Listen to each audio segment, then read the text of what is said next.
Hello everyone and welcome back to CareerQ, a place to curate your career. So in today's video, I will be talking about a very common query that freshers are having when they are thinking of making a switch or they are about to make a switch. When is it actually the correct time or the most correct time to make a switch? I had made a short video on this and in which I had discussed the factor that you should be taking into consideration, but there were a lot of doubts again coming in, so I thought of making a detailed video wherein I will be giving you this information of when you should make this switch, and also once you have resigned from an organization, what are the different factors that come to play and how are HRs going to manipulate you, and a lot of different things. So we'll be looking deeper into all of these in today's video.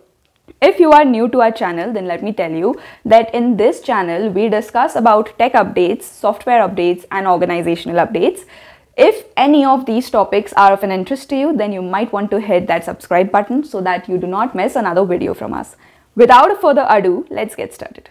So the first and the main question is, when is it the correct time to make a switch? So ideally, if you are someone who has signed a bond, then please try to make a switch after you have completed the bond period, or you will be completing, say 1 month is remaining or 2 months are remaining, and you know that you have a notice period. So what I'm trying to say is that resign or try to switch in such a fashion that your bond date or bond period end date comes before your actual end date. Okay, so in that case there is no state of dilemma that whether you will be needing to pay the bond or something, because here the last working date, this comes as an automated thing, and this is automatically calculated, and this can be shifted only from the back end. So you never know when your date gets shifted. Now the HRs and the managers can give you several different reasons, and you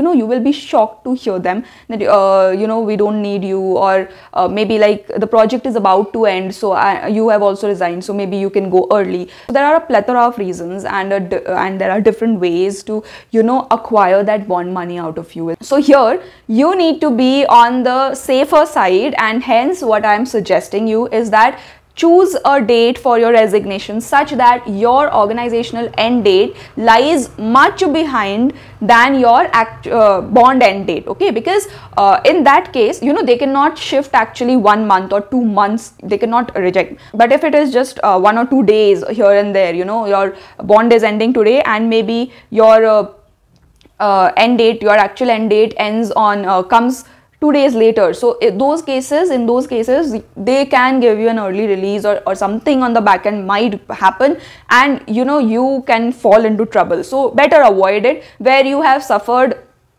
sorry for the term, where you have continued for so long, you can try to continue for a bit longer. So yeah, that is what I would suggest, that if you have signed a bond and you have served a majority of the time, then try to keep your resignation such that your actual end date lies much beyond than your bond end date, just to avoid some unforeseen circumstances. So the next thing is that actually when you should think, I mean after the bond of course, but when should you actually think of going in for a switch?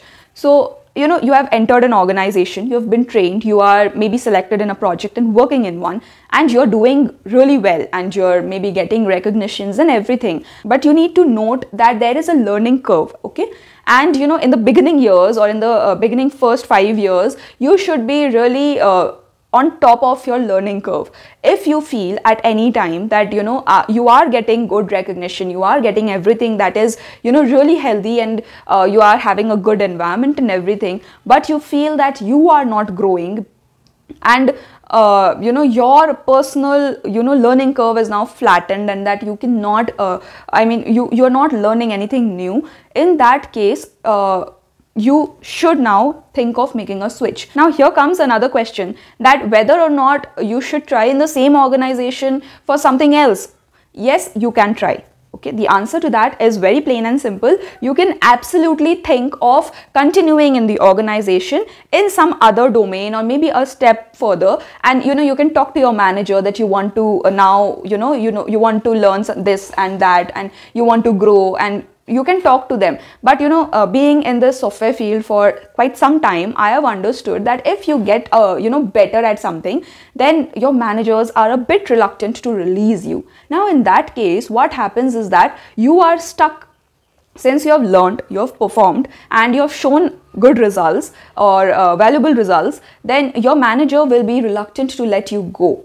So here only comes the factor that if you see that your manager is just trying to withhold or make you stay longer in that project, and he's just avoiding the conversation, or he's just saying that yeah, I'm trying to put you here, he's just making promises and promises, and there is no action happening, and you are just waiting and waiting for something new to come to you, and you're not getting a new opportunity, a new challenge for you, then I think it is the right time to make a switch and look outside the box or outside the organization on a whole.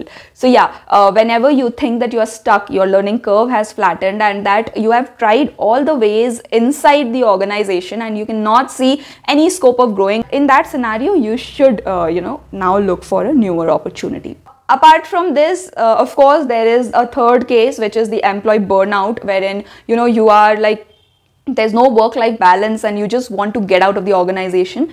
So yeah, that is, that's not actually the right time, that is just the time, right? So then there is no scenario. If you feel that you're burnt out and you cannot continue any further, then of course you can make a switch, whatever is the best suited for you.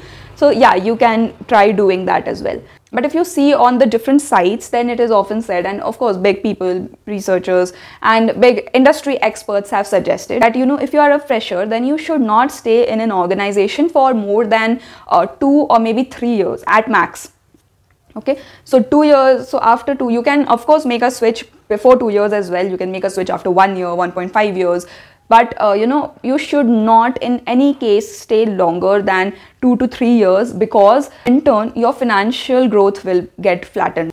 So that is why you need to take care of both the things, right? You cannot just keep learning and learning and learning and you are getting nothing. You cannot just keep working and working and working and you get nothing. So yeah, that is why you have to take your financial growth into consideration as well. If you feel that the amount of work that you're given, the work that you're doing, and the amount and the actual pay slip that you get or the payment that you get, there is no match in them, then of course it's the right time to make a switch. So yeah, that's all that I have for you in today's video. If you like this session, put a thumbs up. If you have not yet subscribed to the channel, do subscribe. I'll come again tomorrow with another such video. Till then, stay tuned to CareerQ. Thanks for watching. Take care. Bye.